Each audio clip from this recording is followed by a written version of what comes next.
Hi, I'm Lara Martin and I'm a singer, songwriter and worship leader. Standing here pitch side just feels incredible, and you capture the real volume and the scale of the place. And yeah, I've seen it on TV, but to actually be stood here is another thing altogether. To be asked to be involved on the day is just a complete honour, and to be alongside other great worship leaders, artists who have such a heart for God and for this nation, it's truly a joy, and I'm so excited to be part of it.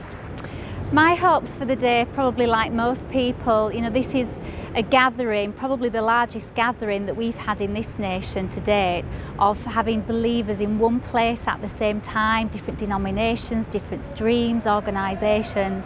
And so, it's not just about a one-off event, although that's part of it. It's what happens as a result of the day and what we take out. It's called Carry the Torch, and we want to take that bit of fire and take it back to our cities, towns, villages, hamlets, neighbourhoods, so that it has a longer lasting impact than just what happens here on the day.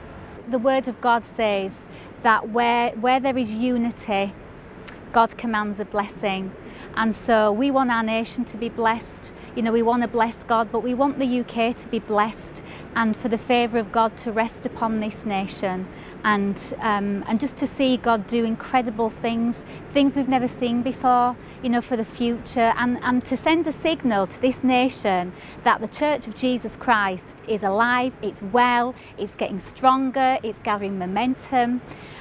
So that would be a big thing for me for the day, that there's just an overflow from this place into the streets and beyond. It's not just about London. This is where we are in London, this is where it will be held. And Wembley is such a significant landmark for the whole of the UK.